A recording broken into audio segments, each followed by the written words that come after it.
আজকে তোমাদের সাথে শেয়ার করব ঝিঙে দিয়ে চিংড়ি বাটার একদমই নতুন ধরনের এক রেসিপি। এক থালা ভাত হোক বা রুটি পরোটা আর 10টা, যে কোনো কিছুই কম পড়ে যাবে এই রান্না যদি পাতে থাকে। একবার হলেও এইভাবে রান্না করে আমায় কমেন্ট করে জানাতে ভুলো না যে রেসিপিটা তোমাদের কেমন লাগলো। তাহলে চলো আজকে রেসিপি দেখে নেওয়া যাক। তবে কেউ স্কিপ করো না। স্কিপ করলে আমি কি পদ্ধতিতে রান্নাটা করলাম বা কখন কোন মশলার কিভাবে অ্যাড করলাম সেটা তোমরা মিস করে যাবে, তখন হয়তো খেতে এতটা ভালো হবে না। তার কারণ এই রান্নার পদ্ধতি যদি সঠিকভাবে তোমরা না জানো তাহলে কিন্তু খেতে একদমই ভালো লাগবে না। এই জন্যই বারবার অনুরোধ করছি রান্নাটা একদম স্কিপ করো না। এইদিকে দেখো, আমি প্রথমেই একটা ঝিঙে নিয়েছিলাম। ঝিঙের খোসাটা তুলে নিয়ে ঝিঙেগুলো একটু বড় টুকরো করে কেটেছি, খুব বেশি ছোট টুকরো করিনি, তার কারণ ঝিঙেটা নরম সবজি, সহজেই গলে যায়। আর এদিকে একটা মাঝারি সাইজের আলু বেশ একটু ছোট ছোট টুকরো করে কেটে নিয়েছি।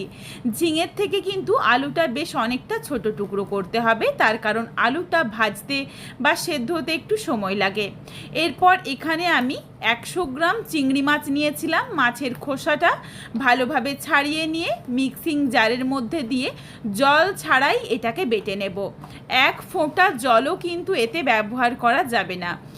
আর একদম মিহি করে বেটে নিয়েছি যাতে কোনো রকম দানা ভাব না থাকে। আর এই চিংড়ি বাটার মধ্যে এখন লবণ বা হলুদ কোনো কিচ্ছু দেব না, তাহলেই জল ছাড়তে শুরু করবে। যা যা দেব সেটা কিন্তু পরে। মিক্সিং জারে নিয়েছি অল্প পরিমাণে আদা, রসুন, কাঁচা লঙ্কা, এগুলো সামান্য একটু জল দিয়ে একদম মিহি করে বেটে নিলাম। এই বাটা মশলার মধ্যে কিছু গুঁড়ো মশলা দিয়ে দিচ্ছি। প্রথমেই দিলাম হাফ চামচ কাশ্মীরি রেড চিলি পাউডার, এটা কালারের জন্য, তবে এটা সম্পূর্ণ অপশনাল, তোমরা চাইলে দিতে পারো, না চাইলে বাদ দিতে পারো। অল্প পরিমাণে হলুদের গুঁড়ো আর দিয়েছি জিরের গুঁড়ো, ধনের গুঁড়ো। এই রান্নার মধ্যে ঝালের জন্য গুঁড়ো লঙ্কা ব্যবহার হবে না। রান্নাতে ঝাল কিন্তু কাঁচা লঙ্কারই হবে, এই জন্য তোমরা যেমন ঝাল খাবে সেই বুঝে কাঁচা লঙ্কা দিয়ে মশলাটা বেটে নিও। মশলাটা রেডি করে রেখে দিয়েছি। আর এই দিকে মিক্সিং জারে কিছুটা পরিমাণে নারকেল নিয়ে নারকেলটা মিহি করে বেটে অল্প অল্প করে জল দিয়ে নারকেলের দুধটা ভালোভাবে বের করে রাখলাম। তোমাদের হাতের কাছে যদি নারকেল না থাকে তাহলে চাইলে কিন্তু পোস্ত, কাজু বাদাম বাটাও কিন্তু দিতে পারো তোমাদের পছন্দ মতো। প্রথমেই কড়াইয়ের মধ্যে অল্প পরিমাণে সর্ষের তেল গরম করে নিয়েছি। আর তেলের মধ্যে দিয়ে দিলাম ছোট ছোট করে কেটে রাখা আলু। আলুর স্বাদ অনুযায়ী লবণ দিয়ে নাড়াচাড়া করে আলুটা বেশ একটু হালকা লালচে রং ধরিয়ে ভেজে নেব। এখনই ঝিঙে দেব না, ঝিঙে দিলে কিন্তু ঝিঙের থেকে অনেকটা জল ছাড়বে, তখন আলুটা ভালোভাবে ভাজা বা সেদ্ধ হবে না। আলুটা বেশ কিছুটা ভেজে নিয়ে তারপর দিয়ে দিয়েছি ছোট ছোট করে কেটে রাখা ঝিঙে। ঝিঙের স্বাদ অনুযায়ী আবারও খুবই সামান্য একটু লবণ দিয়েছি। লবণ দিয়ে নাড়াচাড়া করে মিশিয়ে নিয়ে ঢাকা চাপা দিয়ে বেশ কিছুক্ষণ সময় নিয়ে রান্নাটা করে নেব, যাতে এই গ্যাসের ফ্লেম লোতে করে ভাজতে ভাজতেই ঝিঙে আর আলু খুব ভালোভাবে সেদ্ধ হয়ে যায়। কিছুক্ষণ পর দেখো ঢাকনাটা খুলে নিয়েছি, ঝিঙে আলু সুন্দরভাবে সুসেদ্ধ হয়ে গেছে। আর ঝিঙের থেকে যেটুকু জল বেরিয়েছিল জলটাও কিন্তু খুব ভালোভাবে শুকিয়ে গেছে। এরপর এটা তুলে নিচ্ছি। কড়াইয়ের মধ্যে অল্প পরিমাণে সর্ষের তেল গরম করে নিচ্ছি। এই রান্নাতে কিন্তু খুব বেশি তেল লাগে না, অল্প তেলের মধ্যেই রান্না হয়ে যায়। তবে তেলের পরিমাণ তোমরা চাইলে তোমাদের পছন্দ মতো আরও কমিয়েও নিতে পারো বা আরও বাড়িয়েও নিতে পারো। তবে অবশ্যই রান্নাটা কিন্তু সর্ষের তেলেই করতে হবে, সাদা তেলে করলে ভালো লাগবে না।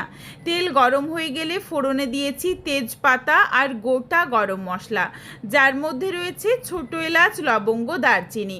ফোড়নটা ভাজা হয়ে যাওয়ার পর দিয়ে দিয়েছি ছোট্ট সাইজের একটা পেঁয়াজ কুচি। খুবই অল্প মশলার মধ্যে রান্নাটা কিন্তু বেশ ভালো হয়। এখানে আমি যে পরিমাণে চিংড়ি মাছ বা ঝিঙে আলু নিয়েছি তার পরিমাণ অনুযায়ী সমস্ত মশলা দিচ্ছি। এরপর তোমরা যদি কোনো কিছুর পরিমাণ কম বা বেশি করে নাও সেই ক্ষেত্রে মশলার পরিমাণগুলো কম বা বেশি করে নিও। পেঁয়াজটা সুন্দর লালচে করে ভেজে নিয়ে দিয়েছি মাঝারি সাইজের একটা টমেটো কুচি, টমেটো দিয়েও একটু নাড়াচাড়া করে দিয়ে দিয়েছি বেটে রাখা মশলার পেস্ট। যেই বাটা মশলা আর গুঁড়ো মশলা মিশিয়ে রেখেছিলাম সেই মশলাটা দিয়েছি। এরপর এই মশলা দিয়ে বেশ কিছুক্ষণ সময় নিয়ে মশলাটা কষিয়ে নিয়েছি। মশলার যখন কাঁচা গন্ধ চলে গেছে তারপর ওই মশলার বাটি ধোয়ায় খুবই সামান্য একটু জল দিয়ে দিয়েছি। জল দিয়ে নাড়াচাড়া করে আবারও বেশ কিছুক্ষণ সময় নিয়ে মশলা কষিয়ে দিয়ে দিলাম ভেজে রাখা আলু আর ঝিঙে। আলু ঝিঙে দিয়ে আবারও কিছুক্ষণ সময় নিয়ে এই মশলার সাথে কষিয়ে নিয়েছি, যতক্ষণ না অবধি মশলার থেকে তেল ছাড়তে শুরু করেছে। সুন্দরভাবে দেখো তেলটা ছাড়তে শুরু করেছে। এই সময় দিয়ে দিচ্ছি নারকেলের দুধ। নারকেলের দুধটা দেওয়ার পর গ্যাসের ফ্লেম একদম হাইতে করে দিয়েছি, যাতে খুব সহজেই এই দুধটা ফুটে ওঠে। আর নারকেলের দুধ ফুটে উঠলে গ্যাসের ফ্লেম একদম লোতে করে দেব। লোতে করে যেই চিংড়ি মাছটা বেটে রেখেছিলাম তার মধ্যে দিয়ে দিচ্ছি খুবই অল্প পরিমাণে ছোটো চামচের 1 চামচ বেসন আর স্বাদ অনুযায়ী লবণ। লবণ আর বেসন দিয়ে এটাকে খুব ভালোভাবে মিশিয়ে নেব, যাতে ভালোভাবে সমস্ত কিছুটা মিশে যায়। আর এখানে দেখো সুন্দরভাবে কিন্তু ফুটছে গ্রেভিটা। এরপর গ্যাসের ফ্লেম একদম লোতে করে দিয়েছি আর এটা খুব ভালোভাবে মিশিয়ে নিয়েছি। এরপর একদম ছোট্ট ছোট্ট ঠিক বড়ির আকারে একে একে বড়াগুলো ছেড়ে দিচ্ছি। এই রকম একটুখানি দূরে দূরে দিতে হবে, খুব কাছাকাছি বা গায়ে গায়ে দেওয়ার দরকার নেই, তখনও কিন্তু এই বড়াগুলো ভেঙে যেতে পারে। যদিও এটা তেল ছাড়া একদম এই জলের মধ্যে রান্না হচ্ছে, এই জন্য কিন্তু অবশ্যই একটু সাবধানে দিতে হবে। গ্যাসের ফ্লেম লোতে করে বেশ একটু সরিয়ে সরিয়ে দিয়ে দিয়েছি প্রত্যেক কটা বড়া। আর প্রত্যেক কটা বড়া দেওয়ার পর গ্যাসের ফ্লেম মিডিয়ামে করব। কোনোভাবেই হাই করব না, তাহলেও ভেঙে যেতে পারে। তোমরা চাইলে বড়াগুলো দেওয়ার পর প্রায় 1 মিনিটের মতো গ্যাসের ফ্লেম লোতেও রাখতে পারো, তারপর গ্যাসের ফ্লেমটা মিডিয়ামে করে দিও। তাহলেই দেখো বড়াগুলোও বেশ অনেকটা বড় বড় হয়ে যাচ্ছে আর সুন্দরভাবে কিন্তু বড়াগুলো জমে গেছে। একদিকটা যখন ভালোভাবে জমে গেছে আর বেশ বড় হয়েছে, ঠিক সেই সময় খুবই আলতোভাবে অপর দিকটা উল্টে দিচ্ছি, যাতে দুই দিকটাই খুব ভালোভাবে জমে যায়। প্রত্যেক কটা বড়াই কিন্তু গোটা রয়েছে, একটা বড়াও দেখো ভেঙে যায়নি। তোমরা যদি এই পদ্ধতিতে রান্নাটা করো তাহলে প্রত্যেক কটা বড়া গোটা থাকবে। আর এই রান্নাটা খেতে কিন্তু দুর্দান্ত স্বাদের হয়, ভাত বা রুটি পরোটা যে কোনো কিছুর সাথেই বেশ ভালো লাগে। কিছুক্ষণ সময় নিয়ে রান্নাটা করে নেব, প্রায় মিনিট 4-5 সময় নিয়ে, আবারও যাতে বড়াটা ভালোভাবে সেদ্ধ হয়ে যায়। আর এই সময় বেশ কয়েকটা ফাটিয়ে নেওয়া কাঁচা লঙ্কা দিয়ে দিলাম। তোমরা যেমন ঝাল খাবে সেই বুঝে কাঁচা লঙ্কাটা দিয়ে নিও। আর যখন বড়া খুব ভালোভাবে জমে যাবে তারপর তোমরা যদি চাও আর একটু জল দিতে তাহলে চাইলে জল দিতে পারো। এখানে দেখো আমি খুবই সামান্য একটু জল দিয়ে দেখিয়ে দিলাম। বড়া জমে যাওয়ার পর কিন্তু জল দিবে, আর খুব বেশি জলের মধ্যেও বড়া দেওয়া যাবে না, এই অল্প জলের মধ্যেই বড়া দিতে হবে। বড়া জমে যাওয়ার পর তোমরা যেমন ঝোল বা গামাখো খাবে সেই বুঝে জলটা বেশি বা কম করে নিও। দিয়ে দিলাম স্বাদ অনুযায়ী লবণ। এখানে আর মিষ্টির ব্যবহার করলাম না, তার কারণ নারকেলের দুধের মধ্যেই মিষ্টি রয়েছে, তাই চিনিটা বাদ দিলাম। বড়াগুলো দেখো প্রত্যেক কটা সুন্দরভাবে রেডি হয়ে গেছে আর কতটা বড় হয়ে ফুলে উঠেছে। একটা বড়া একটু তোমাদের ভেঙে দেখিয়ে দিই। বড়াগুলো দেখো কতটা সফট হয়েছে। প্রত্যেক কটা বড়া একদম রেডি। এরপর নাবিয়ে নেব। নাবিয়ে নেওয়ার আগে গ্যাসের ফ্লেমটা অফ করে দিচ্ছি আর দিয়ে দিচ্ছি 1 চামচ পরিমাণে কাঁচা সর্ষের তেল। কাঁচা সর্ষের তেল দেওয়ার সাথে সাথেই ঢাকনা দিয়ে 5 মিনিটের জন্য স্ট্যান্ডিং টাইমে রাখবো, যাতে এই সুন্দর কাঁচা তেলের যেই গন্ধ সেটা থেকে যায় রান্নাটার সাথে। কারণ এই রান্নাটার সাথে কিন্তু এই কাঁচা সর্ষের তেলের গন্ধ বেশ ভালো লাগে। বাড়িতে অবশ্যই একবার হলেও এই গরমে এইভাবে ঝিঙে রান্না করে দেখো, তারপর আমায় কমেন্ট করে জানিও যে রেসিপিটা তোমাদের কেমন লাগলো।